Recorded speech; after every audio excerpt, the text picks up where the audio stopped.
Hiya Benchmates, and welcome to a special combined episode of both Beyond the Box Art and... Welcome to the Scale Model Podcast. In this podcast, we aim to entertain, inform, and promote the hobby of scale model kit building with interviews, reviews, and news about the hobby.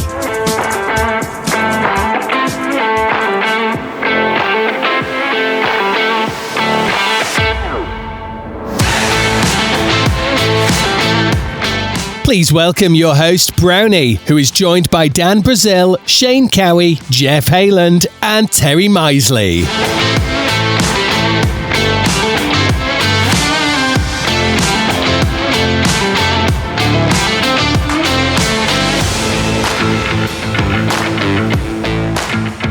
Hiya Benchmates, and a very warm welcome to something a little bit special.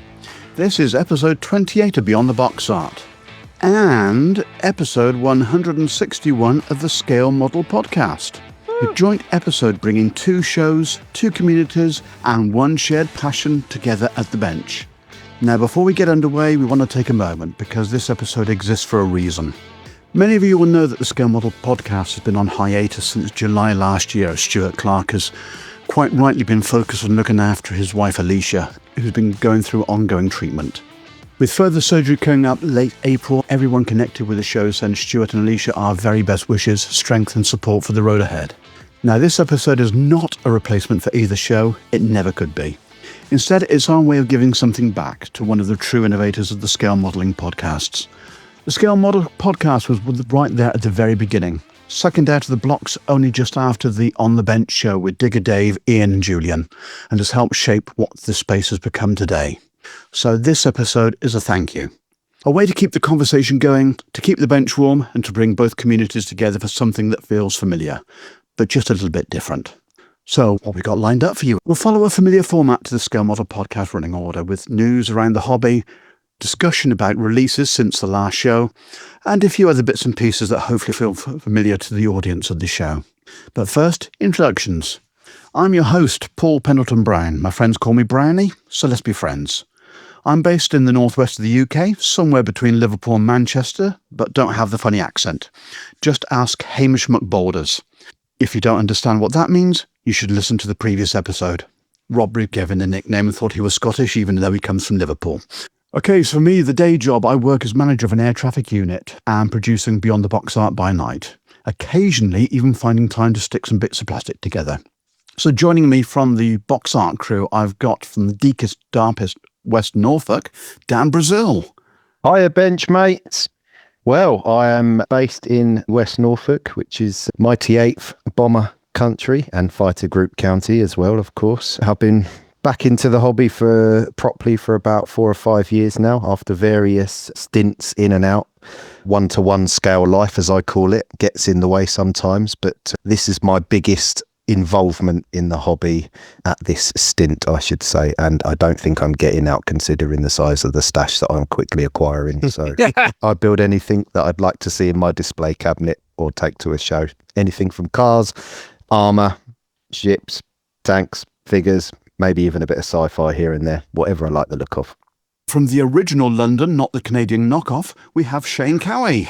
How are we doing? So for those that don't know me, I am an operational manager during the day and a keen modeller by night. When it comes to weekends, I like to get out on the golf course as well. That's my release from the working aspect of life. The benchmates that followed us through the last few episodes will know I've got 2 young boys that model, and we're very keen plane addicts.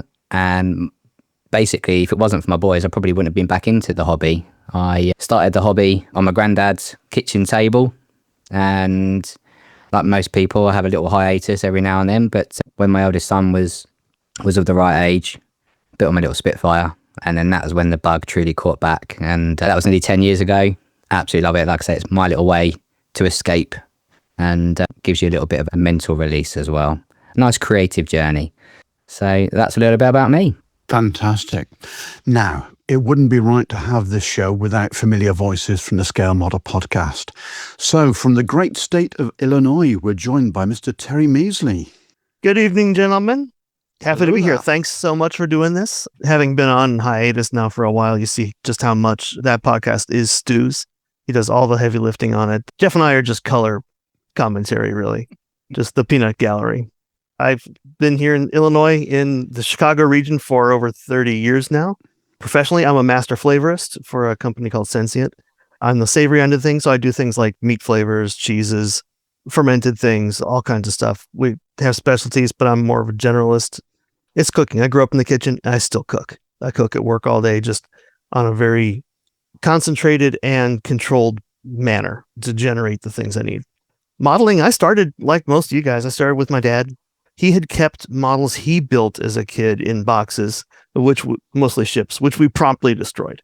But then started building and building and building. He built this little bench down in the basement, which was nice because it was nice and cool. I grew up in Cincinnati, and all of August is 100 degrees Fahrenheit.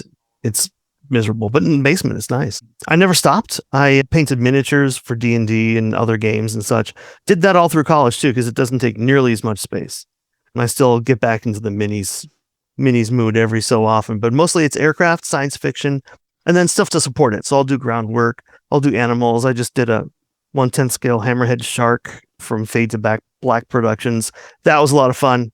I got the itch really to do some more of those, and some prehistoric stuff. I got like a woolly rhino in 10th scale from another company. And so I'll be doing some more of those. It's a great break from it and really lets you work on the organic tones and everything. So yeah, outside Chicago, I'm in a little town called East Dundee. It's along the Fox River, about 40 miles or so out of Chicago. Unless you have to drive, then it takes like an hour and a half. Not as bad as Wales, but nearly as bad. Oh, at least you're going faster, unless you're on the highway, and then you're not. Oh, I get you. And we're also joined from the North Shore of Lake Erie by the one and only Mr. Geoff Heyland. Hello all. Hello, Benchmates. I'm trying to get into the group with this podcast. It's a real joy to see you guys face to face, although it's from Zoom. And it's wonderful that you're doing this. I spoke with Stuart yesterday, confirmed that he wasn't going to be able to join us because he's knee deep. And he's basically got his full-time job, and then he has a full-time job as his wife's PSW, which is grinding him down. And it's hard to be fun about this podcast right now or about this hobby entirely. But at the same time, as you mentioned at the outset, Paul, Alicia's on the list, and hopefully that'll be successful. And with any luck, once Stuart gets a bit of R&R and gets his groove back, we'll be able to get back on the air, and maybe we'll have another one of these joint things with you guys just to pay you back, so to speak. Anyway, my history, I'm probably the closest to death here of all of us. I started modeling in the early 1960s, like 1961, with the kind of kits that were available in 1961, and they were eminently blow-upable with firecrackers, which were also available at the corner store in 1961. And I'm a retired corporate lawyer, which I just fell into because I couldn't figure out any other job I could possibly do that would allow me to argue with people. And that worked out very well. I'm still married to my first date, who actually invited me out to what we would have called, we in North America call a Sadie Hawkins dance, where the girls invite the boys out, when we were 16. And I have 3 daughters. They each have 2 kids. So I got 6 grandkids, 3 boys, 3 girls, all of whom like to wreck my models. So it works out pretty well. It allows me to build new models. Yes, we have a house on the North Shore of Lake Erie, 7 acres in the forest right on the lake. And we bought the land 2009, designed the house, built it, and all 3 of our daughters were married here. And so it's kind of hard to sell it. That's part of the problem. But in any event, we don't want to. So right now it's fine. And we also have a place in London because we babysit so frickin' much that the driving back and forth from the lake to London was driving us nuts. So we have a house about two minutes walk from 4 of the 6 grandkids. And we spend a lot of our time abusing them. So that's pretty much it for me. Anyway, it's a pleasure to be here. Thanks so much for doing this. And nice to be able to talk to our audience. I'm pretty sure there's at least one person that was listening to us at one point. Oh dear. I'm just thinking that we may have to edit out the part about you abusing grandkids, because these days that's probably not a good term to be using. Oh, no, they totally understand. They abuse me too. It's a quid pro quo thing. Fair enough. Obviously a lost in translation moment. Okay then. Right, 2 shows, 1 bench and plenty to get stuck into. This is Beyond the Box Art Scale Model Podcast, and it starts now.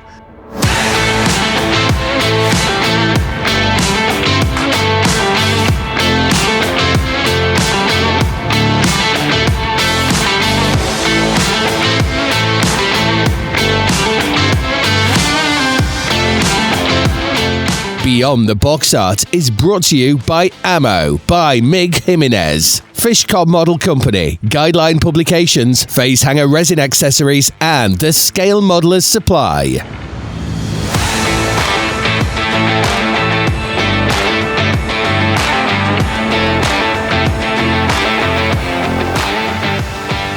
So, let's go around with what we've actually got on our workbenches.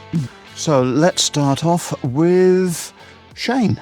So on the bench at the minute, I am working on a master grade Gundam Death Scythe. It's predominantly what I build at the minute, to be fair, since probably about 2 years ago. Again, reliving my childhood through my kids. It's quality. But yeah, working my way through the stash, and I spent quite a bit of time this morning actually getting some painting done. So I've got all of my metal work done, some magnesium and some gold parts as well. So they're all sorted. And yeah, I need to get this done pretty quickly because I'm going to need some room. I sent the lads a picture this morning. I had the delivery.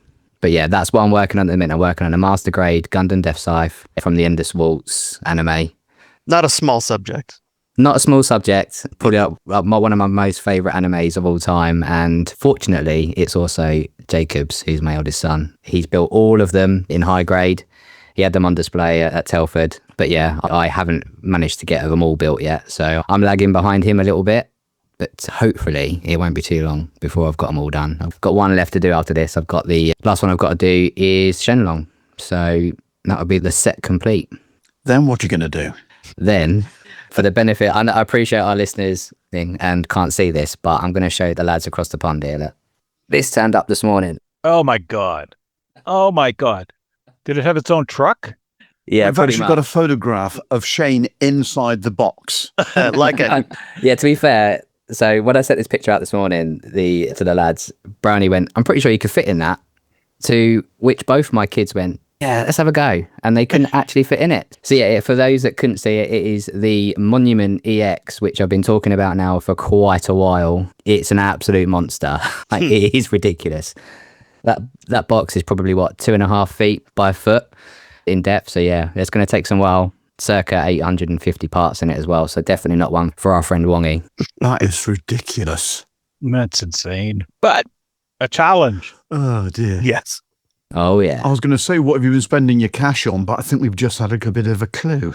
No, I mean, I had spent that a little while ago. That was a treat to myself after finishing my MBA at the beginning of the year.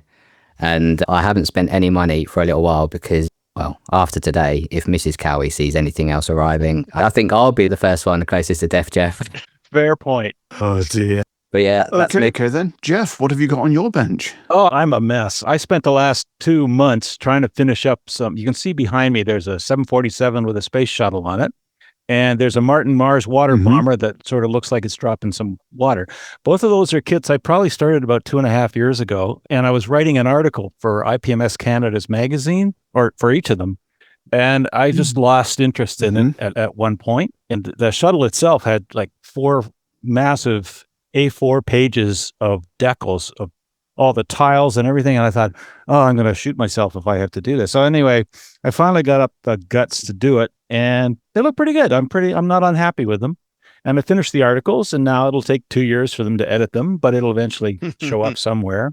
So I've been doing those, finishing those off. And then at our local IPMS London, Ontario, this chapter, we usually have a Christmas Secret Santa Claus kind of gift exchange thing where you pick a model from the pile of kits, and then the next person can either steal your model or can go get another one from the pile of kits, and it keeps going until finally the last gift is gone. And I managed to get this thing, which Shane should know, should recognize, I guess, from something or other. Oh, yes. It's a what the hell is it? I don't know. It's an SV262HS Draken 3 or Draken 3. Yeah, the Dragon. Yeah, very good. From the Macross series. And so I've been working on that, and it's and this is where it's getting to. And it's mostly like a decal project. It's insane the amount of decals that you have to put on this thing. And they're gossamer. They fall apart if you breathe on them. So it's a total pain in the ass. But anyway, I've been doing that. And I joined a little group that goes to the local Legion, which is for ex-military. And every first Thursday of the month, and we're supposed to bring a model and work on it. So I got this, which is an old Hasegawa Typhoon Russian sub, 1/350th scale. It's got like 3 parts, put it together in one night. Now I got to figure out how to paint it. And I kind of think it's like the Kursk or something. I want to make it look like it's destroyed sitting on the bottom of the ocean or something like that. So I'm looking forward to that as a painting project. But yeah, that's kind of what I've got going right now. Most of what I'm doing, if you can see behind me, there's lots of magazines. I inherited like thousands of magazines and books from modelers who have chosen to get out of the hobby at one stage or another. And Brownie, I noticed in your bio, you mentioned that somebody threw your full collection of scale aircraft modeler from issue number 1 into a skip. I think I have them. Oh, yes. I think I have all of yours. Anyway, Great. I'm trying to go through them, sort them out. I'm trying to distribute some of them. A lot of duplication. I've been selling books, giving away books. Just, it's that stage of life, trying to edit things down. And so that's taken up a lot of time too. But it's actually kind of fun. It's a weird feeling to go through your stuff and try to decide what you really care about anymore. It's interesting. Anyway, that's me. Yeah, very therapeutic. Reference your decal problem. There's a product from the company that does Microset and Microsol, which is a liquid decal film. Yep, I got it right here. Have you tried spraying that onto your decals before applying? I brushed it on this stuff. I think, pretty sure that's what you're talking about. Yeah. Okay. I brushed it on and I've not had great success with it. Now, I think it's because I'm inherently an impatient man and I don't let it dry long enough, because when I cut the decal off, it gets this milky film on it and then it all goes wonky on me. So sometimes it works and sometimes it doesn't, but I really do think it's operator error more than anything else. I used it on the decals I made for the moosaroo, which, for those that have seen the photograph of the car, which was an absolute disaster from start to finish, especially the last 7 hours of the build, the sun visor actually had a message in Japanese, which was Moosaroo Cup, for those that translated it. And either side of it was the Canadian Warplane Heritage logo from the early 2000s. Very good. There was even a better message on the back, so you're going to have to get Google AI to translate the photographs from the back of the model. But I'm not sure I want to now. That sounds dangerous. But I'm looking forward to reading your article because... Good for you, IPMS Canada membership. I am so proud of you, Paul. A prize you weren't expecting? No, I wasn't. I think I've written about 8 articles over the last 4 years that have been published. Some of them are fun, and as you can tell, I'm a fairly laid-back individual, so most of my stuff is pretty self-deprecatory. Yeah, I know you did the F5, and was it the T33 that you sprayed up for? Oh, those were nice. The large ones? Yeah, they were really good. Because you were talking about that in one of your last episodes. That they were nightmares, those ones. Those were the ones that were FSM 3D printed or FDM 3D printed. FDM. They were just a nightmare, but they turned out looking not too bad. I was pleased with those. They hang from the ceiling now at the Jet Aircraft Museum here in London. That's a good distance for it. It's a perfect distance, particularly if you're looking at it from at least a mile away. Oh dear. Yes, I know that feeling. You've got some fantastic museums near you, because I actually have visited the Canadian Warplane Heritage some years ago, which is a fantastic collection. Obviously, that's where the Heritage Con, which you've just held, is located. Yep. And the jet collection that you're talking about had or still has a Hawker Hunter that actually came from an airfield that I was working at the time, which was Cotswold Airport, Kemble. I think it's still there. I mean, the last I saw it, it was painted fully in all black. It was an all black Hawker Hunter. Is that the airworthy one? Yep, it flies. Yep. And there's a T-33 painted all red in the Red Knight for Canada's early aerobatic team. It's quite a good little. Because you got rid of your Vampire that went out to New Zealand, was it, or Australia? Well, maybe they did, because I was just watching on the news last night, our local news, and they were doing an interview with the head of the Jet Aircraft Museum, and the guys behind them were working on applying RCAF decks to the Vampire that they had just finished building. So maybe it's another one. We've got another one. Yeah. I'll have to go. It is another one. The first one they had, which had was it a red nose with a bat logo or something on? That's a pretty famous Because that one's now flying. in New Zealand. That one's now flying in either New Zealand, I think it's either New Zealand or Australia, but all they've done is just taken the Canadian markings off and put on, it's actually Australian markings. They put Australian, it just looks completely wrong. Yeah, that's what Australians do. That's what the Aussies do. They screw around with everything. That's the nature of them. Yeah, that's true. That's true. Oh, we're having a go at Goldfinch directly. Hey, we're colonials. We can badmouth other colonials. It's not a problem. Well, that's very true. That's very true. Those on the other side of the border, just mention a cup of tea and they run a mile. Yeah, or throw it in the harbor, one or the other. Yeah, true. Okay, then. So, with that, Dan, what have you got on your bench at the moment? Yeah, let's get back to models before we create an international incident somewhere. There's enough of that going on in the world, God knows. Yes, so as always, I usually have a mix of different projects at different stages because, as I've said on our podcast plenty of times, I have to do my airbrushing usually on weekends in my conservatory, which is where my extraction booth is. So I sort of have to plan builds and get them into primer and then say, right, I can't do any more on that one. I can then jump on this. And I always try to use the time that I have at the bench to do modelling rather than doom scrolling on the phone, as we can all sometimes do. So when I first got back in to the hobby, I went a bit nuts on 1/35th kits, as we all do, because the prices were good and it was obviously a lot of Tamiya in there, which is one of my favourite manufacturers, as many of us are. But I discovered when I got back into the hobby, I actually bought a 1/48 scale kit, and it was the Tamiya GMC Deuce and Half truck. And I assumed when I first got back in that was the main sort of scale for armour and soft skin vehicles, etc., within the hobby. So bought quite a few of those and really enjoyed building them. Then jumped on the 1/35th stuff. But what's happened now is I seem to have sold off most of my 1/35th armour collection stash that I had, and I've pretty much replaced it now exclusively with 1/48. And for me, the turnaround on my builds is so much quicker with 1/48, and I don't get they stay really fresh, and my enthusiasm stays quite fresh for them. They don't sort of fall by the wayside and I might move on to something else. So an acquisition that I bought at Telford was the Italeri Auto Belinda AB43, which is a beautiful little kit. It does have vinyl tyres, and at the moment it's in Mr. Surfacer brown mahogany primer as a base coat. But if anybody knows, the camouflage pattern on that is maybe a glass of wine and a long chat about it before you attempt it. Yeah, you question whether you really should be doing that or just do it in desert colour.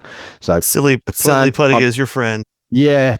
I may even attempt to paint it with a brush, with a detail brush, but very, very light coats and slowly build up the colour like that. I'm not sure, but as with anything I've not done before, I'll probably have a practice on a piece of scrap plastic and just see what it looks like. And yeah, jumping on to a complete other subject is a figure that I also bought at Telford, and this is a 3D print, and it's Tommy Shelby from the Peaky Blinders series. Okay. Yeah, and it's a 1/16th scale figure, but what I have done is prepared a nice plinth for him to go on. So I've got to drill the feet for him to stand on there, and what is going to be a civilian diorama, which is it's the Gecko. It is actually 1/35th, and it's the Series 1 Land Rover. But I've painted it in pastel green. That was a colour that these actually were available in from new. And he's halfway through painting. I have a gamekeeper figure, and obviously his dog as well. And my diorama is going to be called Faithful Friend. And is that the Land Rover, which is many people's faithful friend, or is it the dog, or is it even the shotgun that the gamekeeper has with him? But it's going to be on a sort of country lane sort of scene, and I've got to do a farm gate and probably a flint wall behind him. And I'm going to need to get the sculpting tools out because I've got to actually sculpt some hanging pheasants. And I'll either put them on the bonnet or hang them over the wing mirror. And I've never sculpted anything like that before. So again, we'll see how it goes. Yeah, there'll probably be a few rejections before I get anything that actually looks vaguely good. So yeah, that's what's been on my bench at the moment. Fantastic. Okay then, Terry. Yeah, during the winter, I did a lot of clearing away of half-baked projects, getting them out of the way because I wanted to do something new, and that's an addiction, just starting new stuff, right? But I've managed to get a copy of the Hyuga kit and the Star Blazers Space Battleship Yamato series in 1000 scale, which is in the new series. I did the Asuka a while ago, so now I'm working on 3 from that series: Yamato, a Hyuga, and the Desura core ship from the bad guys, right? I've got, if you saw the pictures of my cabinets, you see a lot of Yamato and Macross stuff in there. So I'm having fun painting that. The flight deck is one big decal. It actually went down really well. I've had mixed results with Bandai decals. Sometimes you get them down and they will never move. They're just there. This one I did it like underwater. Flight deck is separate, put it in a bowl of water and then got it on and get it in place, and then use the the Solvaset and everything to get it good and snug down. So it's looking pretty good. Got a huge number of fighters. That's what I'll be doing at the club meeting today. I'll be starting to paint up details on the fighters. I've got them in primer color and a coat of ink and future down for the paneling on it, so I can see it more easily and do all that. So that's pretty nice. Beyond that, I had started the Halberd models conversion P47 to the XP82, which was a late war trial using. They tried 2 of the big engines, the big Corncob 28-cylinder engine, or the 3350. I think it was the other one in there. Neither one of them were necessary, as the 2800s just kept getting better. But it looks like a shark. I mean, it looks like a Mako shark. It's fantastic. So I'll do that. I'm going to do the big contra rotating props ones.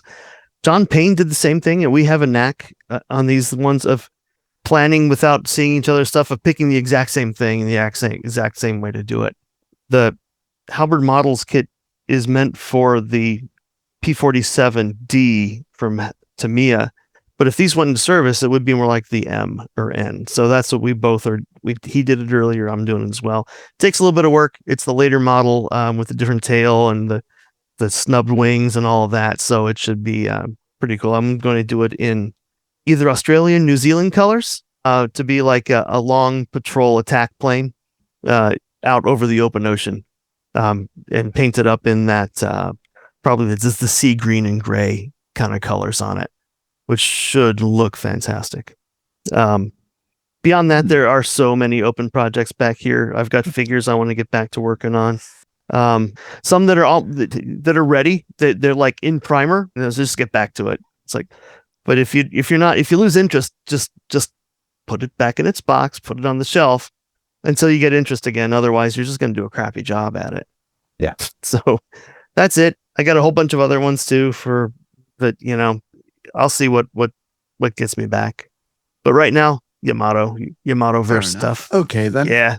And for the record, it is pronounced Yamato. That's good to know. Yes. Not Yamamoto? No, if Stuart were here, we would have a debate about Yamato. Yamato. Hey, I thought I'd throw that one in there just for Stuart's benefit. Okay. With that, let's take a quick short break and we'll come back and we'll talk about the latest shows and upcoming shows. Fishcop Models, elevating scale modeling to an art form. Experience highly detailed 3D printed upgrade parts that bring true authenticity to your builds. Creators of the acclaimed Rolls-Royce Merlin engine set for both the Kotari Spitfire and the Dambusters set for the border models Avro Lancaster. For bespoke design and printing, our service is as precise as it is personal, all at a reasonable price.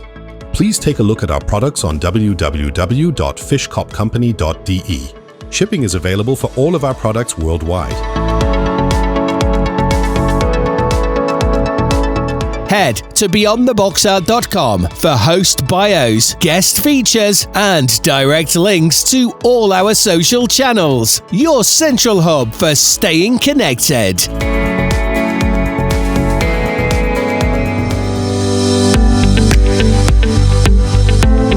Do you want cutting-edge detail for your kits?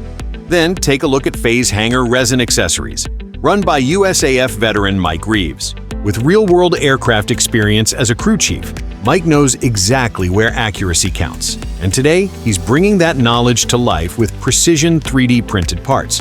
From seamless intakes and nozzles to dropped flaps, pods, pylons, and cockpit upgrades, Phase Hanger's prints capture the crisp edges and fine detail that limitations in injection molding just can't reproduce. From 1/72nd to 1/32nd scale, you'll find add-ons from Cold War classics to the latest frontline jets with frequent new additions to the product range. Every piece is designed by modelers, for modelers, and faithfully reproduced on state-of-the-art printers and shipped worldwide, and are ready to drop straight into your next build. With additions to the product line landing all the time, there's always something fresh to elevate your next build. Explore the full range at phasehangerresin.com and follow Phase Hanger on Facebook and Instagram for regular updates and inspiration. Phase Hanger Resin Accessories, authentic detail designed with a veteran's eye and available to modelers everywhere. Phase Hanger is a proud sponsor of the Beyond the Box Art podcast.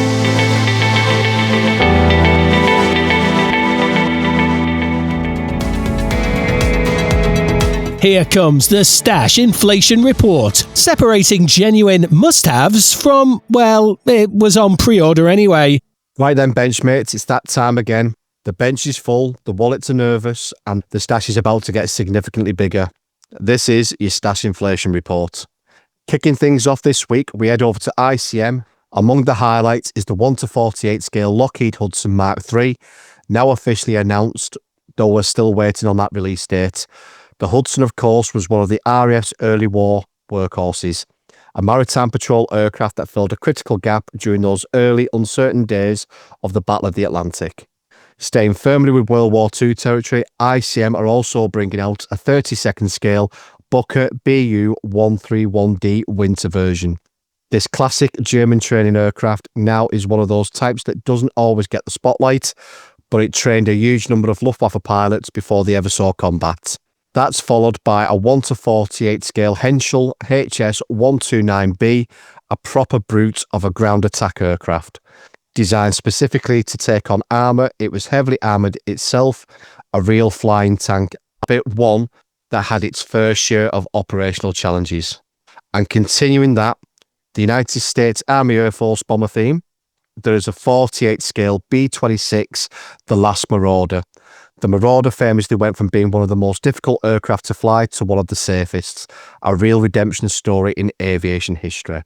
Moving into the modern era, rotary wing fans are well catered for on the 48 scale Sikorsky UH-60A Blackhawk Medivac, complete with flight medics, and a 48 scale Boeing AH-6J Little Bird, representing US Special Force operations, two iconic helicopters that really highlight just how far military aviation has evolved. Next up, Miniart, who continue to absolutely hit their stride.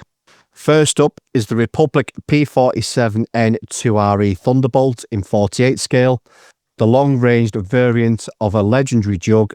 Designed late in the war for Pacific operations, this version featured redesigned wings and increased fuel capacity to escort bombers over vast distances. Proper long-legged muscle. Then we've got something a little more historic, the Junkers F-13 mid-production military service aircraft, also in 48 scale. Now this is genuinely pioneering machinery, one of the world's first all-metal transport aircraft, corrugated skin, unmistakably silhouette, and a real turning point in aviation design.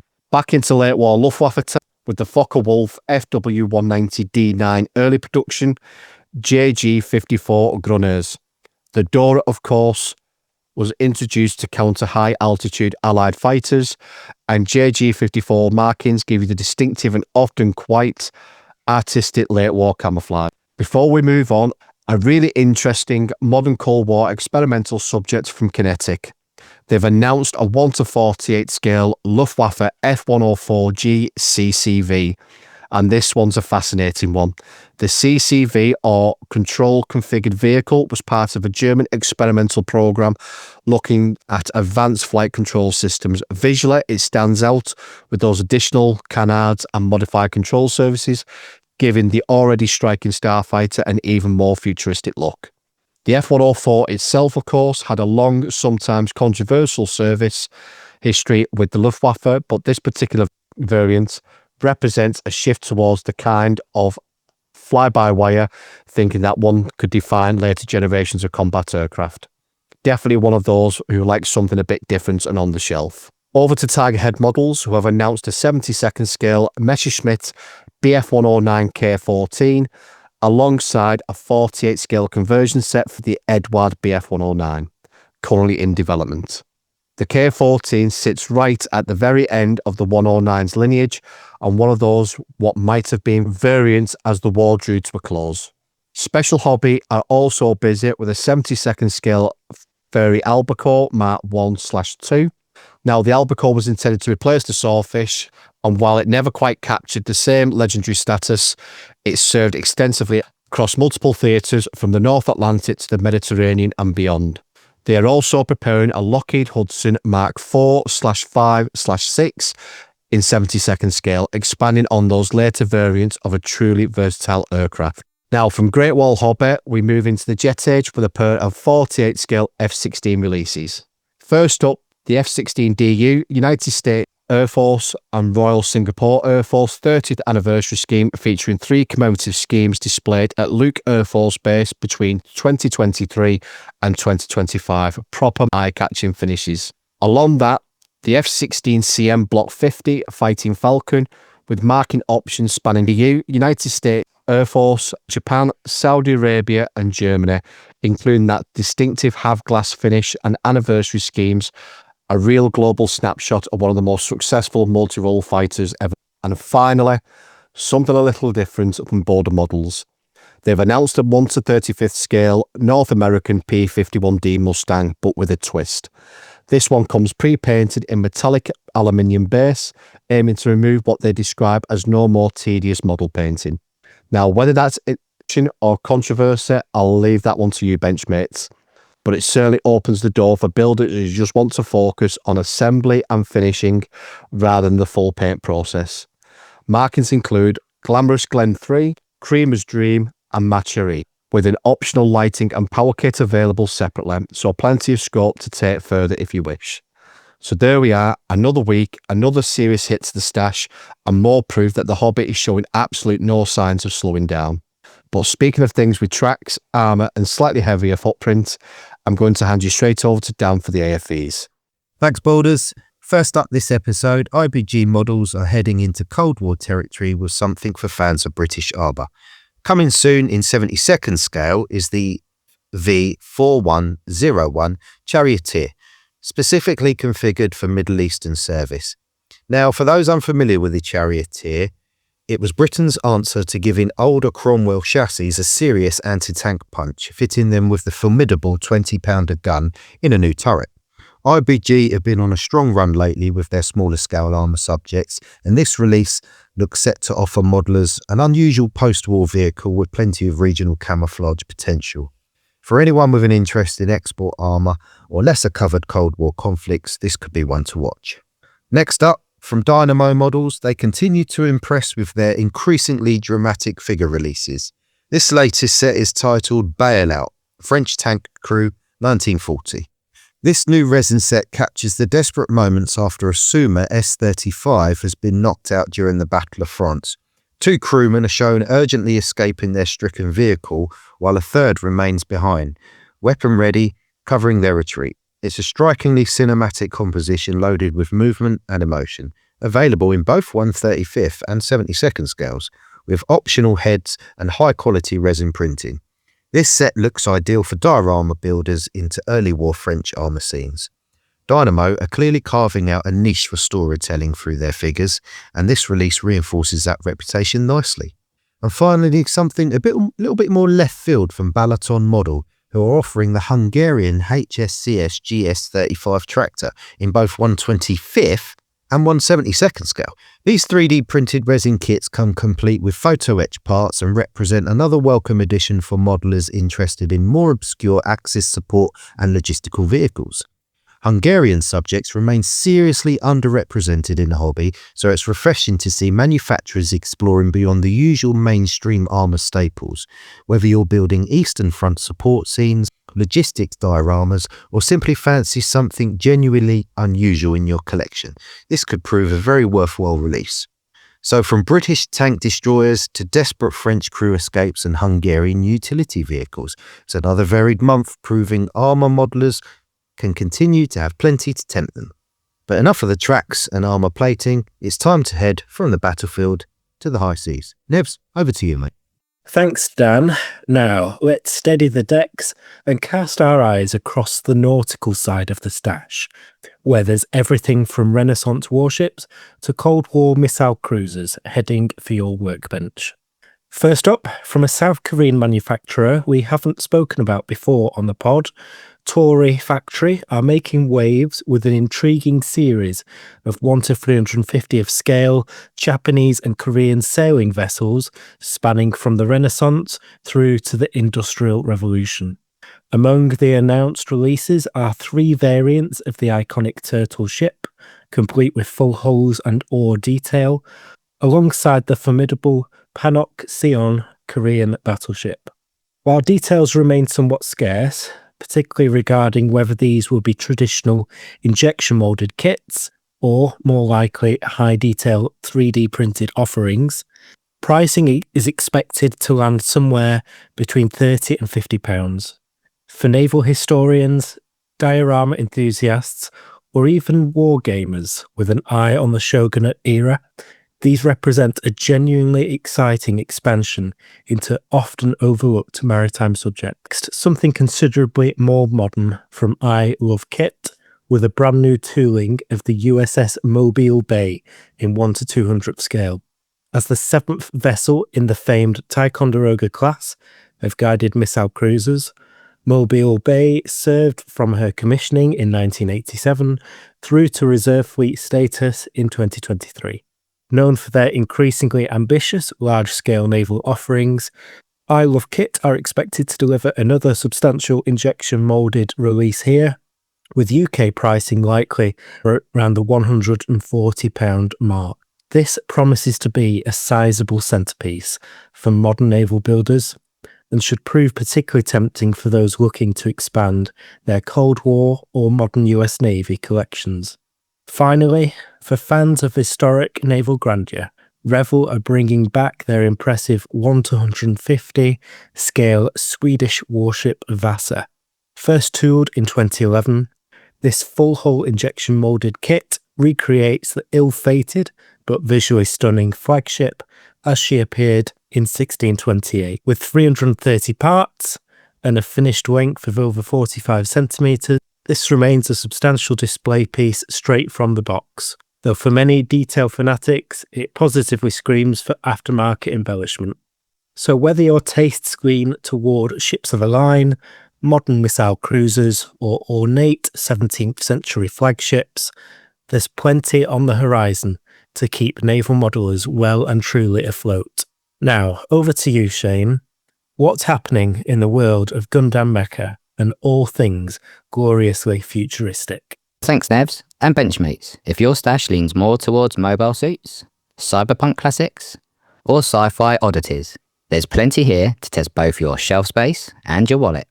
First up, ACKS are back with the MP03 in 1/43 scale, standing an impressive 19 centimeters tall and bringing serious patrol mech energy to the bench.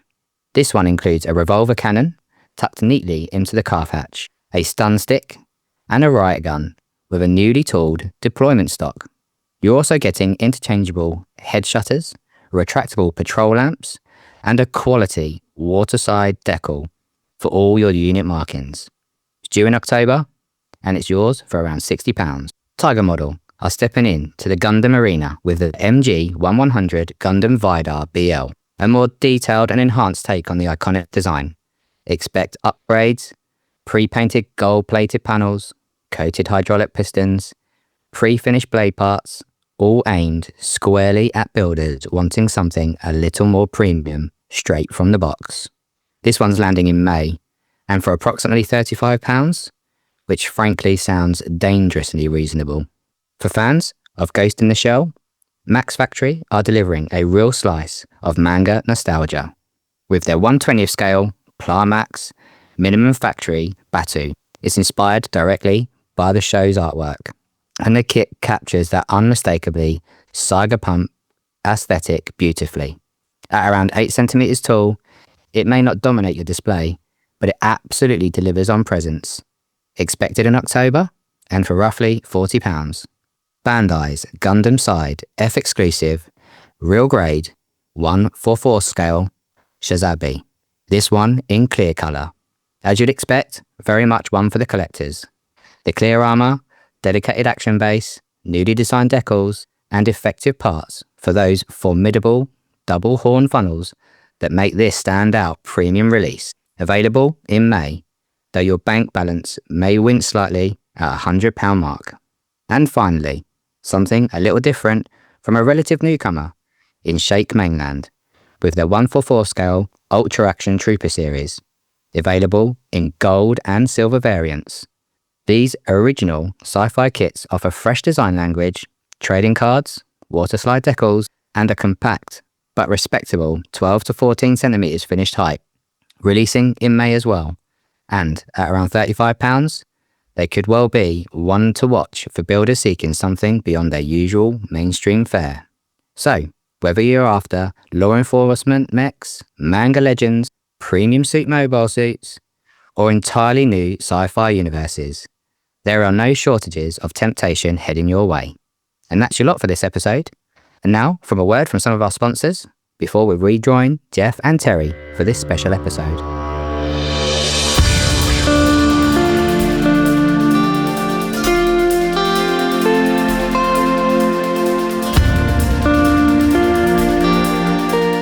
Are you looking for top quality paints for your next project?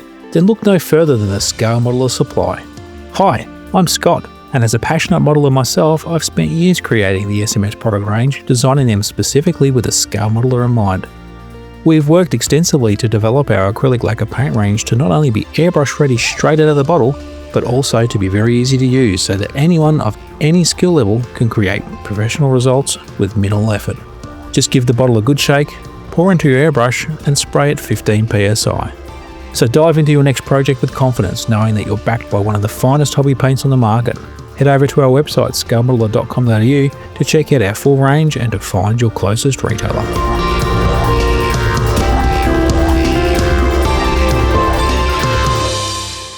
Right then, guys. So, Geoff, you've recently had HeritageCon 18 over in London, the other London, the cheap copy of London.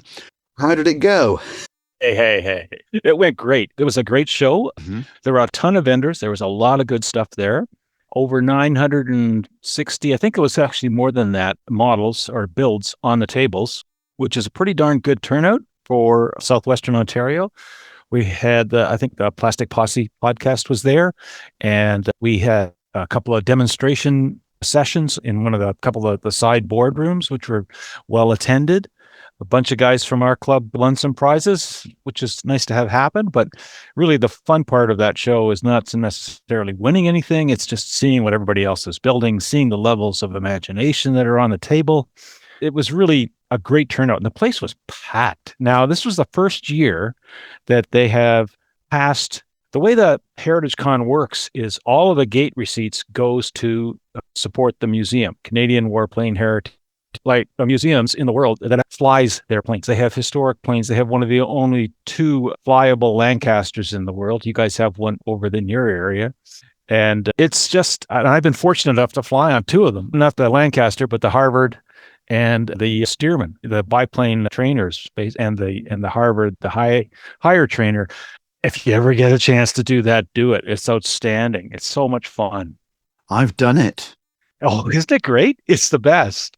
Well, I flew from a small strip near London with the Harvard display team you've got over there. I was going to say, one of our neighbors down here at the, she helped us, but she flew in the Harvard display team for years, which is kind of neat. Has some amazing stories. I mean, and we get these Tillsonburg, Ontario, which is where they're based. Tillsonburg is where I flew from. Yep.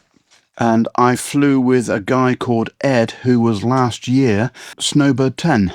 I wonder if it's the same guy, because my wife got her to get into the Chipmunk, and her pilot was an ex-Snowbird pilot. And my sister-in-law was flying in the Harvard, and the Snowbird pilot was teaching the other pilot of the Harvard how to getting the best ride ever, formation flying in the Harvard and the Chipmunk all over southwestern Ontario. Anyway, it's a great opportunity if you ever get a chance. I'm glad you had that chance, Paul, because it's once in a lifetime kind of thing. And in any event, yes, they had a great turnout. This is the first year that the museum took over the process of selling tickets. And in last year, they had people that had driven for hours to get there because the fire regulations, you could only have so many people in the building at any one time. You had bought your ticket online in advance, and you'd show up with it on your phone or get printed out copy, one of those square doohickeys that they take a picture of, and you get a little stamp, and off you go. You go in, and it worked out perfectly. But all day it was packed. They never had to turn anybody away, and it was one of the best attended shows in Canadian warplane heritage history. So that's pretty good. It was great. It was a really good show. Highly recommended. Fine Scale Modeler magazine was there, and they took a whole bunch of pictures of models, and they'll show up in the magazine at some point, I'm sure. Fantastic. I look forward to seeing those. So, with that, from a show that's actually taken part to a show that's coming up, Terry, I believe you've got your show in the very near future. That is coming up in the end of May, usually the first weekend of June, end of May. And it's going to be huge. I'm kind of off. I'm going to miss it, but for more Star Trek stuff, even more Star Wars stuff, I have to look and see what is actually there because I've been not paying as big of attention to it, but it's always massive. And if you have a chance to, if you're anywhere in the central US or want to travel, it's in Louisville. Louisville's a great town to go to just to visit. So take some extra time. You will put on 10 pounds in Louisville for sure. It's amazing. So that's Louisville, Kentucky, and that's May 31st, June 1st? Yeah, that sounds right for this year. So please do. The one I'm probably going to go to here and maybe try to sell some stuff off is NimCon. That's Northern Illinois spring show, and that's June 13th. It's a small regional show. I usually help out a little bit there when I get to go. I think I can make it this year. Half the time, there's some other event that keeps me from going. It's just annoying. But I think I'll be able to go this year, and I want to try to get through some of the kits and sell some old stuff off because I keep buying new stuff. At the U.S. Nationals, when are they and where are they, Terry? That's in Fort Wayne. That's northeast Indiana. Nice little town. They're going to do a good job. That will be August 5th through 8th. I'm tentatively planning on going, which means I need to make my arrangements now. Well, I'm glad I reminded you. That's good. Yeah. Neil and I hope to go. We go every couple of years. The thing is, I spend like an order of magnitude more at an IPMS Nationals than I would at Wonderfest. I pretty much have most of what I want from most of the vendors at Wonderfest, but Nationals, you never know what's going to show up from around the world. And the way the market is now, if you see it, buy it.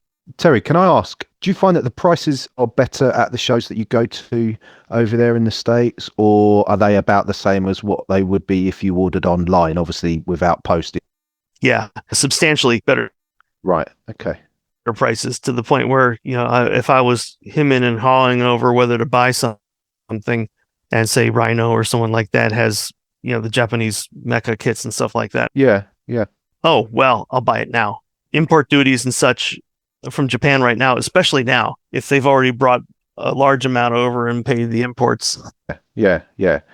They can sell it for cheaper. And they'll bring stuff that they've had sitting around and not selling and they obviously don't want to take it home with them. They just want to get it out of their inventory and mark it down. See, I think what we find here in the UK is that because of there's a core of vendors, or we would call them traders, who probably attend pretty much all of the major shows across the country.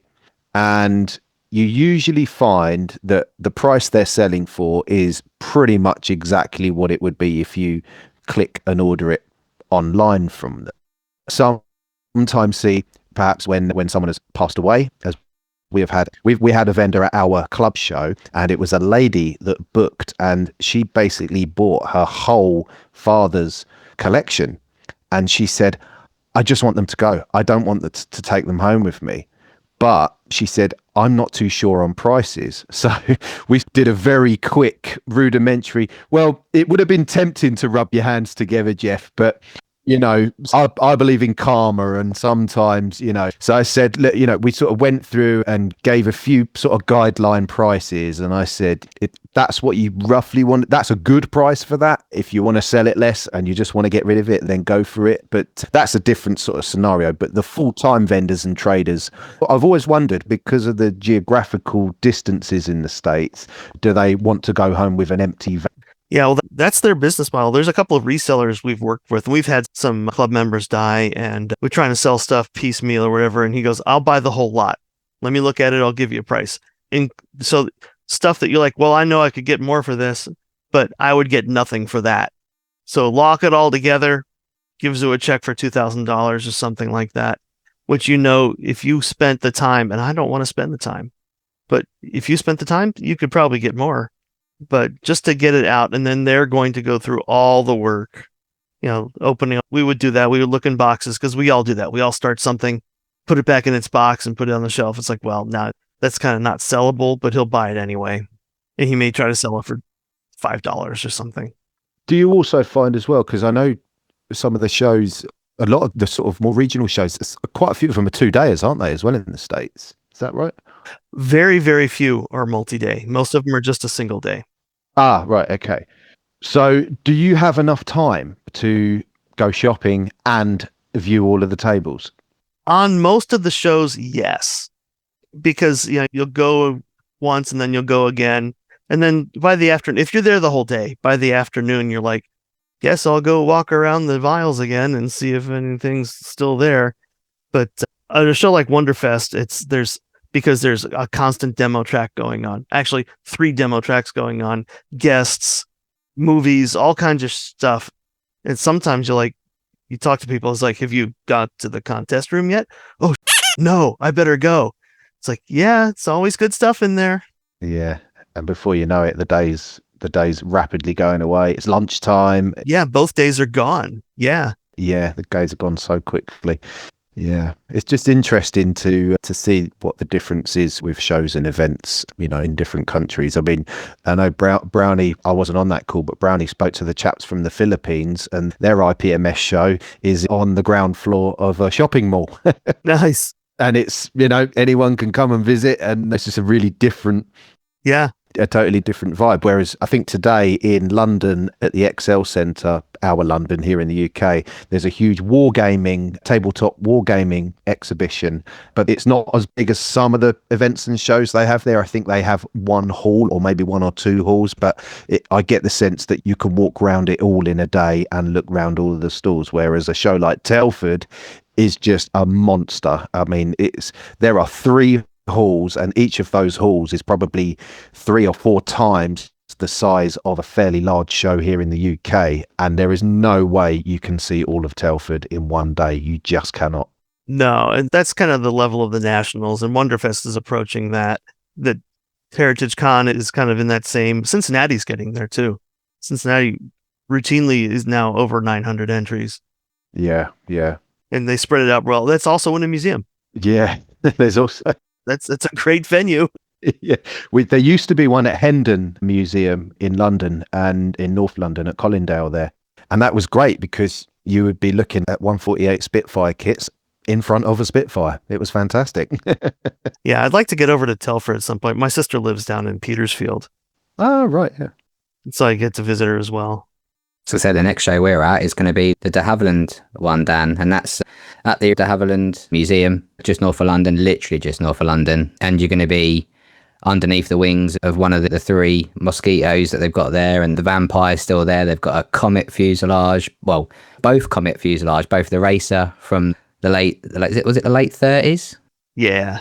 and obviously the transatlantic as well. So it's going to be a good day out, that one, Dan. Yeah, I'm very excited. I'm very excited about that. And we are blessed to, because of travel distance in this country, if you're relatively central based, you can be anywhere. Within 3 hours, you can cover a fair distance and get to a lot of shows. I appreciate not everybody is mobile enough and able to get to them, but if you can, because they really do, if you're suffering a bit of negative modeling syndrome and you're not feeling great, it doesn't take much more than a show to walk around and have a chat with a few people, and yeah, that's really true. Yeah. Kind of cuts both ways, though. And see some people you haven't seen for a while. Yeah, I mean, I find the negative modeling syndrome concept, it kind of cuts both ways when you go to a show, because I look at what's on the table and I say, what am I even doing? Trying to build models. I cannot meet this caliber. And that was kind of like that way at Heritage Con, because everything was top notch. It was just really good stuff. But on the other hand, you look at it and you say, I got to try it, and I can learn from that. I can see a technique there that I haven't tried, and I need to try that. So it cuts both ways. It's like it's what you build for anyway. Yep. Geoff, do you know what I mean? It's like, do you build to get away from everyday life? Do you build for the pure enjoyment factor? And you've got people that build on behalf of others, and yeah, I mean, to be fair, I think it's contextual. I think any model you look at, you think, there'd be someone that looks at your models and think, oh, well, I'm never going to be able to achieve that. You're right. We're a pretty decent sort of group of standard modelers, and we're looking at other people and going, oh my goodness, how are we going to get there? Yep. So, yep. Yeah, there's always going to be somebody better and always going to be somebody who's not as good. And so that isn't the criteria for what we are doing this. That's not what we're doing this for. I think for all of us, it's kind of like, it's an artistic element. Yeah. It's a creative outlet. And we've had that kind of discussion at Wonderfest judging. It's like, there are people there that are commission builders, and they're phenomenal, right? And they're entering in contests. I'm like, oh, should we let them enter in the contest? I'm like, it's an open judging. Every entry is judged by its own merits, so why not? Yeah. Yeah, it's going to get a gold. That's all he's going to get. He's not going to get a platinum or an unobtainium or something. He's going to get a gold. Anyone can bring something in and get a gold. Yeah, and that's a little bit better there. Yeah, and these are aspirational too. You see it on the bench and go, oh yeah, if I really apply myself, I could maybe get there, or maybe not. And it may be to that point. And we've had this discussion about the whole masterclass group. Yeah. That kind of issue. And I agree with you. I don't think it matters. The whole point of the exercise is that's really good. And I really appreciate that. And I would love to be able to do that. If I can't do that, it's not going to kill me. I'm still going to make it. To Shane's point, I'm doing this for fun. I'm not doing this to win prizes necessarily. I have plenty of stuff I never bring to shows. I do it. I'm like, yeah, that's nice. It's going in the cabinet. Well, I have almost everything I'd never bring to show. Do you think competitions are essential for a show? Because I'd say out of the 8 shows that I probably attend every year here in the UK, not including Telford, I'd say out of the 8 normal scale modelling shows, about 2, maybe 3 of them have a competition. The rest of them don't. And no one really minds because we all go there. Yeah. No, in the US, that's become a real subjective conversation. It's like because now we see what those shows are like. We're like, you know what? That sounds kind of fun. Just bring something, or they're club based. You have clubs, have a couple tables. People bring their stuff down. But yeah. Yeah. Yeah. The clubs and SIGs. Yeah. I like that approach. And I'll say at Heritage Con over the last few years, and this year in particular, it was a big deal. We've been having tables for display only.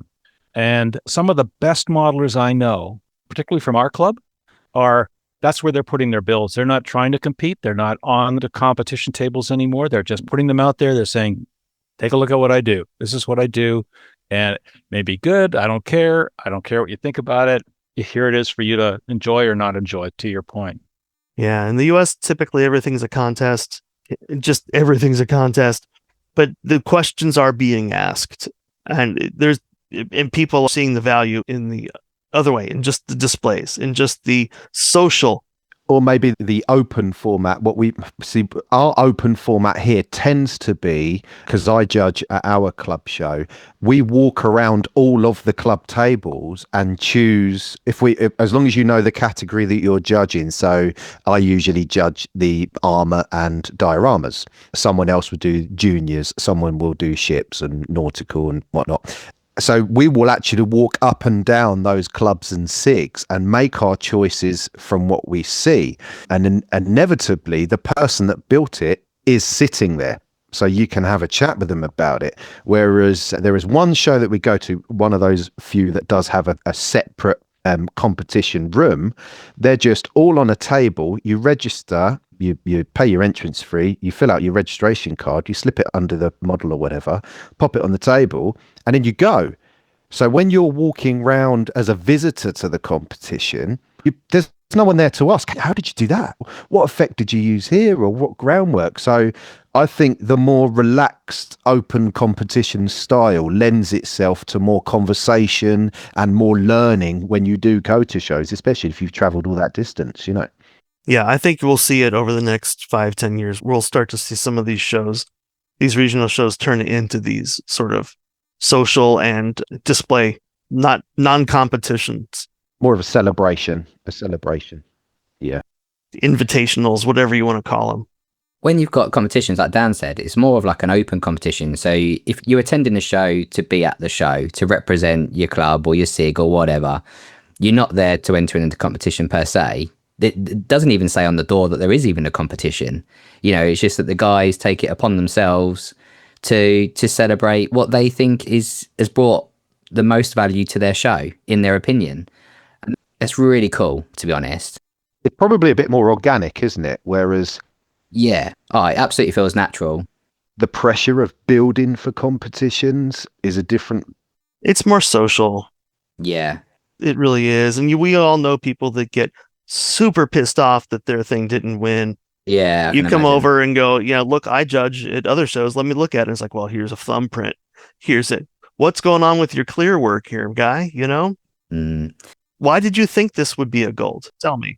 Do you know what are the guys like over the other side of the pond with giving advice? You know, so Dan mentioned about having the opportunity to speak to the people that are usually there behind the bench. They could talk about their model.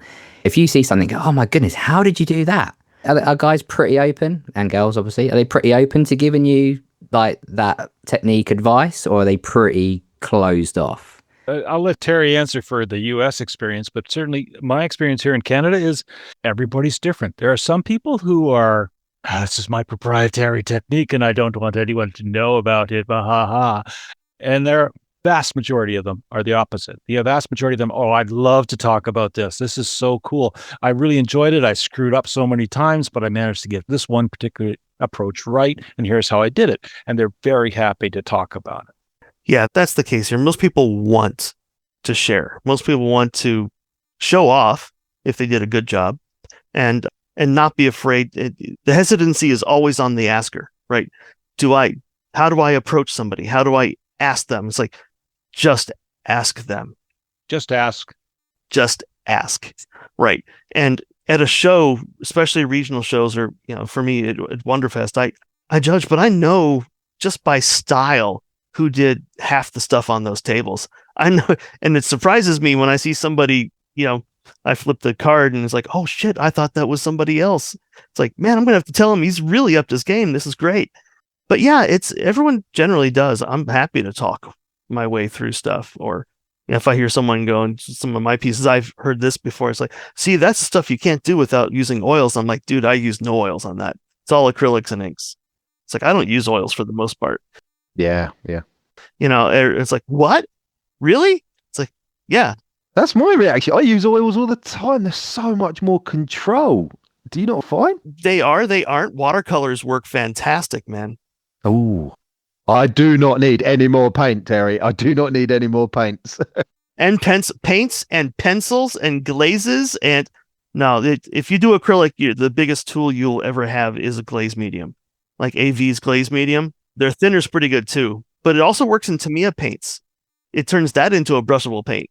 I'm painting this guy using the glazing technique. So he was all black primer and then because he's a bit small, I actually dry brushed him with white to pick up all the highlights, and then the watered down glazes.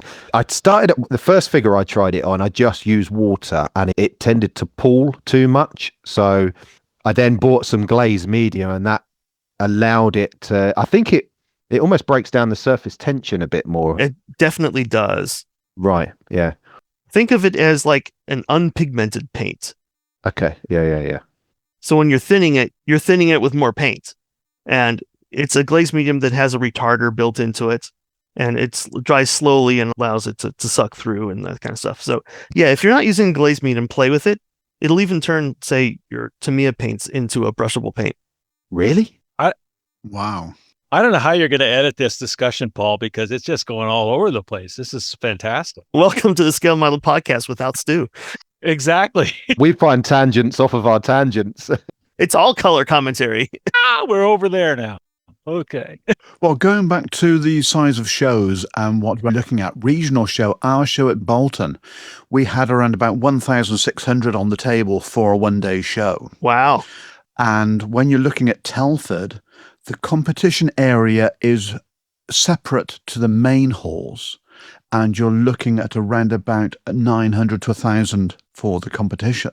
The actual main display halls, the three halls, you're looking between 10 and 12,000 models on the table. Holy mackerel. That's insane. That's a lot. And I wonder if that's because that's competition and display? The competition is between 900 and 1,000. Wow.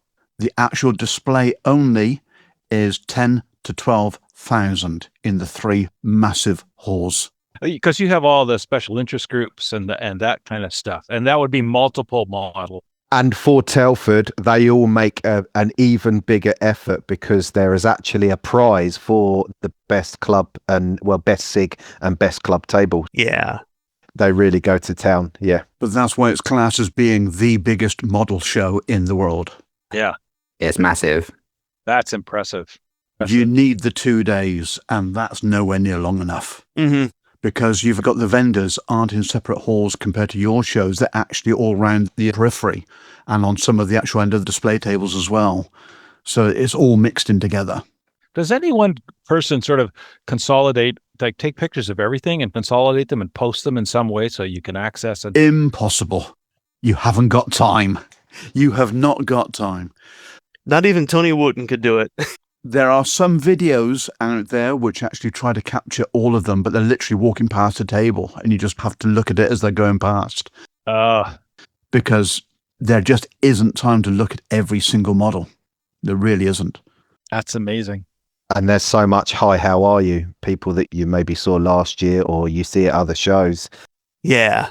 And then the next thing you know, you've been standing there for half hour, 45 minutes chatting, and you've only seen 2 club tables. It's a social celebration with a model show attached to it. But if you're a member of the public who's never been to a show before and you live in that region and you're thinking about getting into the hobby and you go to Telford, my God, nothing else will ever compare to it when you first see it. It can be a little bit overwhelming, but as we found when we were there, we actually had some sofas and we put it out there before we went to the show and said to people, if you need 5 minutes just to step away from the crowd and come and have a sit down, any of the clubs and SIGs, there's a huge galley in between all of the tables. If you say to a club or SIG, can I just take 5 minutes, a breather? Because even I sometimes suffer with really busy crowds. They'll all say, yeah, sit down, have a biscuit, have a cup of tea, and before you know it, you end up talking about models again. Something I was going to say, I'm the SIG leader for Gundam and Mecha for the IPMS UK group. And it's one of the times in the year where literally we were able to get everyone together from all over the country. And it's so cool that to see everyone that you maybe speak to online, like quite often, but to have everyone together for them to feel that they can take part. And by the way, it is totally accessible. If you build Gundams, for example, we don't mind. We want you to have your model on the table and we want you to be part of the group and, you know, be amongst like-minded people and share stories and build relationships and friendships that will quite literally last a lifetime. And it's so cool, man.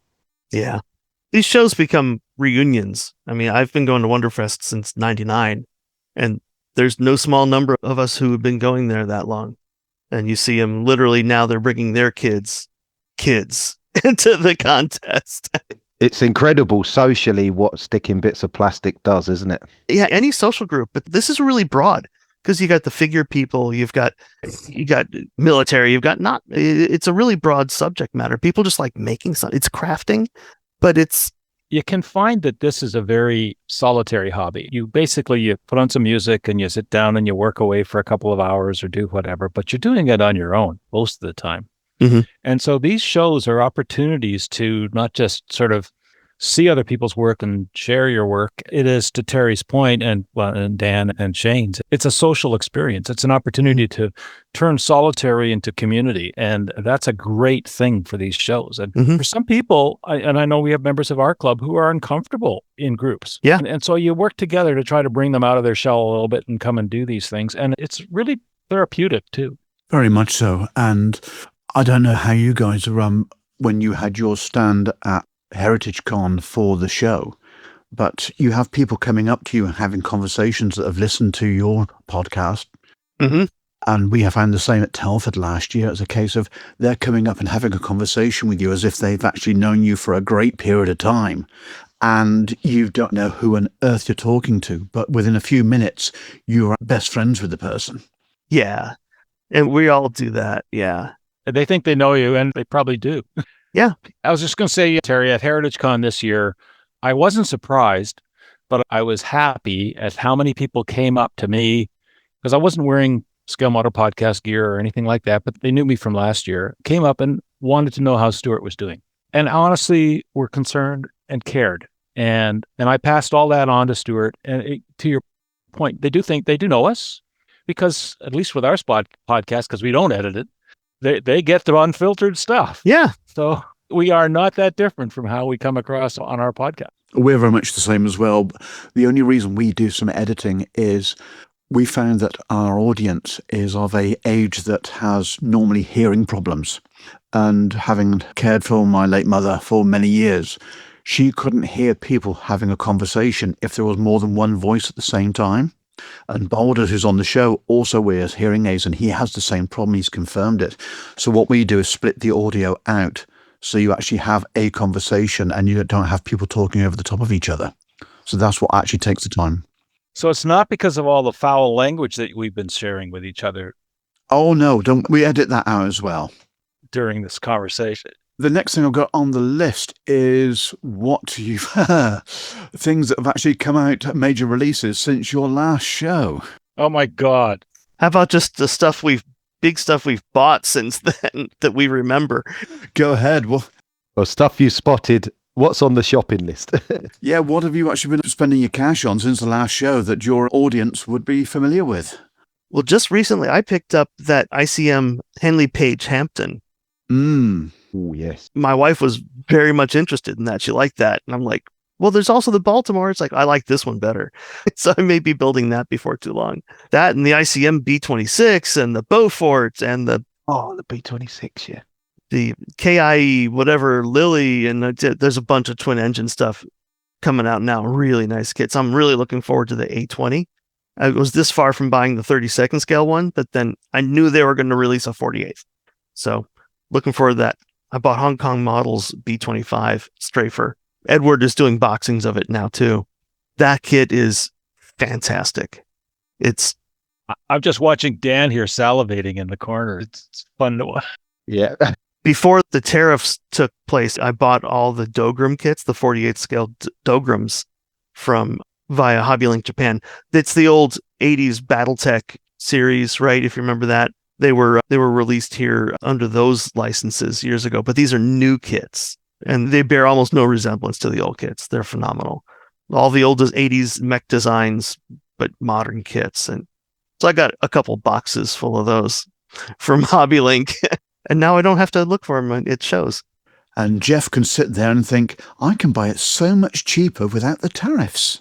I can. But the problem that I've had hasn't been buying anything, because I haven't been buying anything. I know you guys probably have much more than I do. I've only got about 400 kits, and it's challenging to convince myself that I need to buy another one when I got 400 kits to choose from.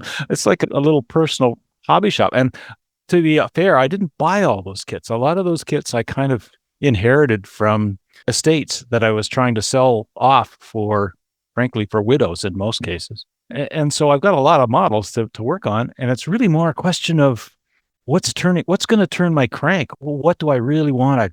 What's going to make me excited? Trumpeter has a 48 scale Vulcan now, Geoff. I saw that. Oh my God.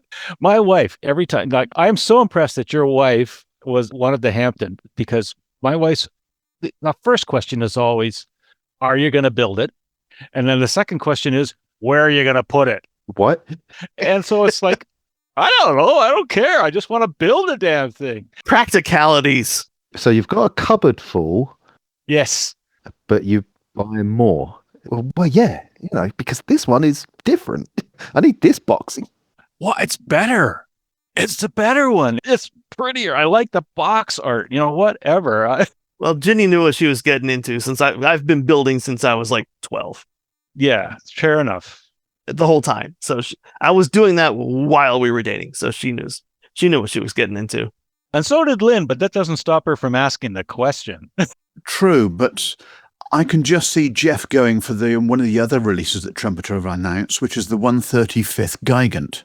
Oh, that's just silly. Who needs that? Oh my God. Oh, jeez. Trumpeter did that? Trumpeter are bringing out in 2027 a 135th scale Gigant. I'm seeing this.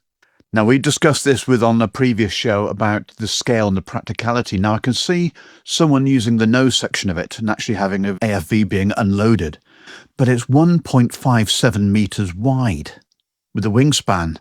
Honestly, you could open the nose section and use it as a bar. I mean, what else what's the point? It's crazy. It'll need an armature. You need to build an armature in there if they haven't. Yeah. That's mad. And there's a 177 Special Hobbies doing a 177 Grief. Yeah. In 148 scale, which is going to be big too. I mean, that would be fun. That's a weird plane. Is that a re-release? I've got an old one in 48 scale somewhere. You want it? It says new parts. So it's probably new parts. So it's probably the old. Yeah. Yeah. Resin wheels. That sounds like it's a cool thing. Oh, but yeah, all of these things are exciting and interesting. But I'm compelled to actually try and build these things. I've got over 40 projects on the go, on the shelf of doom that I have to work on. And to Terry's point, if you lose your mojo, you put it in a box and you come back later when you've got it. Otherwise, you do a lousy job. I got a lot of boxes. Or you never come back to them, in which case you toss them out. I can't toss anything out. I can't do it. It's like morally reprehensible. Anybody else pick up anything good at these recent shows? I've purchased the new DBMK 132nd Sea Fury. Oh, nice. Which is due to actually be released in a few days' time, which, as we're recording this, because we're recording for disclosure ahead of schedule, Shane is actually going to the official press launch of the DBMK kit at RNAS Yeovilton, so they'll be stood in front of a real Flum Sea Fury this coming Thursday. You guys have so much fun. That's just great. Oh, we do. Yes. But then again, we're the country with the history as well. Yes, true. We don't have any history here. Oh, we're in so much trouble. No, so DBMK are releasing that, but also they are announcing 2 new kits. Oh. And you'll have to wait until next Thursday to find out what they are. And do you know what they are yet? Oh, yes, because we recorded it last week. Oh my God, you're just being mean now. So we have recorded a special which goes out next week out of our normal sequence. So for the next 3 weeks, we've actually got shows every week. And we've got a special with Ilya and Will from DBMK, and they are talking about, and we're obviously talking in the past tense now because you will have actually already heard this episode. They are announcing what they're coming out with next, and you'll be surprised. But what they did talk about on the show is the Scimitar is virtually ready to go from CAD into production. Awesome. That's exciting. And the Scimitar, Adam, is going to get Geoff very excited. I do. I like that era of aircraft. I like the late 40s, early 50s when everything was on the table and weirdness was run rampant. Yep. I saw somebody was doing the Leduc 22 in 1/48 scale. I can't remember where I saw it. I saw that just yesterday. The French ramjet Mm-hmm. where the pilot was stuck right in the middle of the nose cone in the front of the engine. Oh, yes. Anyway, I can't remember who was doing it, but I've always loved that plane ever since an old fine scale modeler article about some guy who built a resin kit on it. And it just struck me as like, what a great suicide machine that would be. A good way to reduce your pilot core. Yeah, absolutely. I'm just trying to think of who that manufacturer is, because it's very similar in principle to the Prone Pilot Meteor, where the guy was actually... I know where I saw it. I saw it in a recent Airfix model magazine, Airfix magazine. So probably within the last 6 months. Okay. I'll look it up. It was cool. We'll put a link in our show notes, because we also do good show notes. Oh, you do probably better than ours because we don't do them. No. Stuart claims that our show notes are award-winning show notes. Now, I don't know which award it is. Yeah, quite. That's why I actually put that note in there. It's the sanctioning body to the podcast sanctioning awards body. That's what it is. Yeah. I was just going to say, Brownie, that the we in that sentence is doing a lot of heavy lifting on our behalf because you do the show notes. There wouldn't be any show notes if it was down to us lot. Oh, I've got news for you. Delegation's coming. I did pick up a kit at Heritage Con. Okay. Now, it's an older one, and Terry and Shane will know this, but it's Space Wolf from Harlock. Yeah, from Harlock. Yeah, those are nice little kits. Really nice little kits. Yeah. I know. I really loved it. It's 1/48 scale or maybe it's 1/72. I can't remember what scale it is, but it's a good size. And yeah, 72nd. Yeah, the details really quite good. Yes. And I've always liked the look of that ship, so pick that one up. Okay. So obviously we're not having the normal format of either of our shows in this episode by any stretch of the imagination. But looking at your running order, loose running order, well, I think loose is even being generous, but general discussion, which I think we're already having, but it's the fact that you've got a load of kits in your stash. If a new model comes out, which is superior quality, which these days, to be fair, virtually everything is top-notch compared to what you've actually got. They all are. Mm-hmm. Would you replace what you've got in your stash with something that's new? Well, the word replace suggests you'd get rid of something, and the answer to that is no. Okay. Would you build the modern kit in comparison to building the old kit then? Well, if you're talking to me, yes, I have a reputation of being a masochist, and I like the old kits. I like messing about with the old stuff and doing scratch building detail and interiors and things like that. And the new ones that are absolutely stunning and beautiful, I'll build them, but it's the old ones that really get me going. I really get the kick out of screwing things up. Yeah. So you prefer to spend the time actually building it yourself and scratch building? Yeah, I like it. Which is a skill which a lot of people are starting to lose because you can get just so many plug and play 3D printed interiors and instrument panels and things of that nature. Yep. So you'd rather spend hundreds of hours putting detail into something that you'll never see? No, I mean, I do like doing that. But you know why? The reason I like building the interior is that's how I learn how things work. I mean, I like to know where the systems are and how they work. And even if I'll never see them again, I'll take pictures and then close it up. And I can always look at the picture later or show it to somebody to prove I did it. But it's the experience of learning how that worked and how that went together that I enjoy. Gotcha. So have you seen a Qatari Spitfire yet? Yes. One. So do I. They're beautiful. Okay. Have you seen the instructions, as in detailing what systems are inside an aircraft compared to basically just put your two parts of fuselage together and you've lost the information? Well, to be fair, I have 14 wingnut kits. Okay. Wingnut wings. And I had the Qatari Spitfire Mark I with Mark Lane, the figure in it, and a few others. And I've got a bunch of Tamiya. But I also have a lot of 1960 Airfix that they're just wonky as hell. I mean, and so I enjoy it. The instructions for wingnuts and for Qatari are outstanding. Like, they're unbeatable. And I love instructions that give you historical reference pictures and And I picked up a few books the other day that have original color pictures from World War II as references, and these have been remastered and whatever, but they're not AI. They're not sort of colorized. These are original Kodachromes or Ektachromes from World War II, and you can see what these colors look like. And that's the kind of references I like to have. I like to build a plane or a vehicle that has been used, and I'd like to see what they actually look like when they were used. So I don't know where that went. So we go back to the episode a couple of our shows, which was with Wing Leader, and the process that they go through to actually getting detail of World War II photographs and lightening them to an extent that you can actually see the detail rather than just losing the detail. And colorization, it is a pet hate of mine. And what worries me or concerns me more these days is people are putting up photographs left, right, and center, and some of them are so horrendously wrong color-wise online, but they're not flagging them as being colorized. Someone's going to go to the internet and start publishing pictures in books in the future. I can see it now, and saying, look at this original photograph from World War II.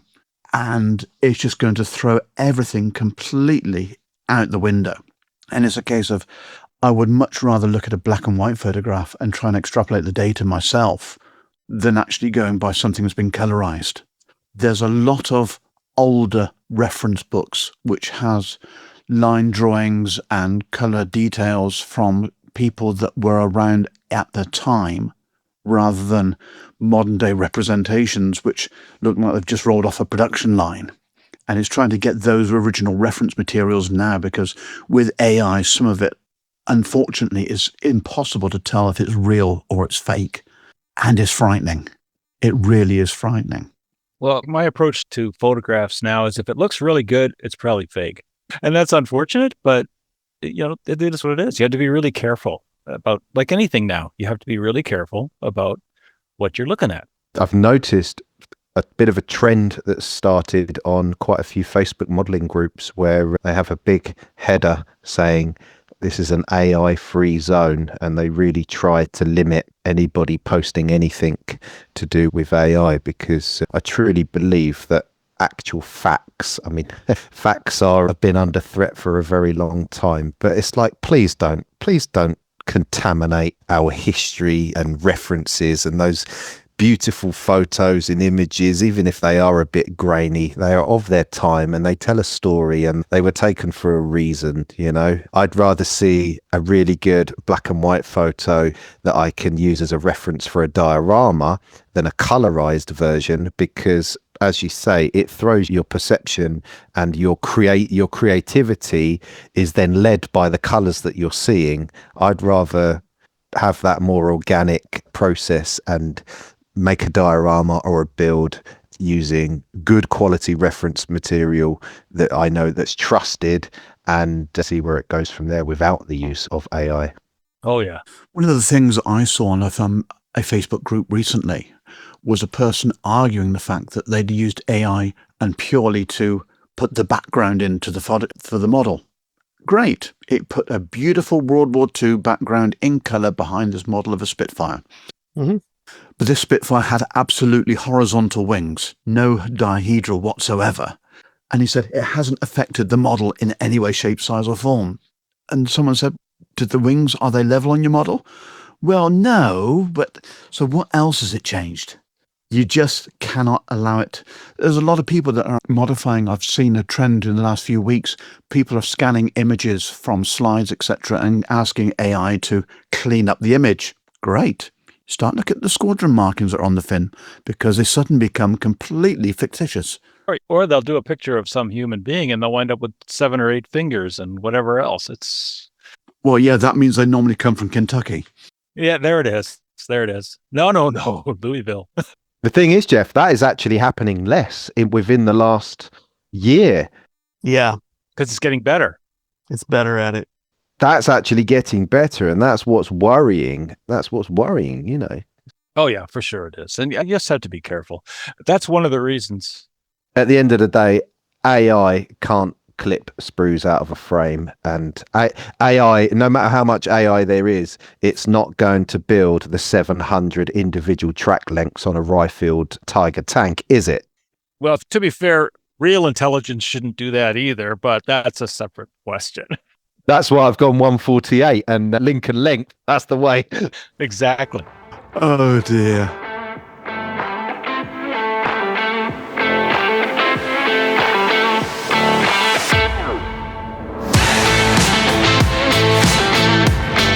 Coming up next in episode 29, we are joined by Stephen Woodhead from Gunpla UK.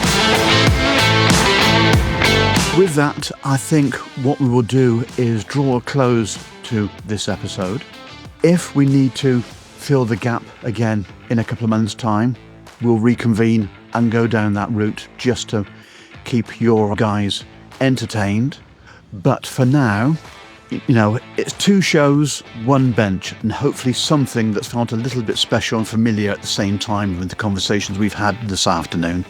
A huge thanks to Terry and Geoff for joining us and bringing this episode together. It genuinely means a lot.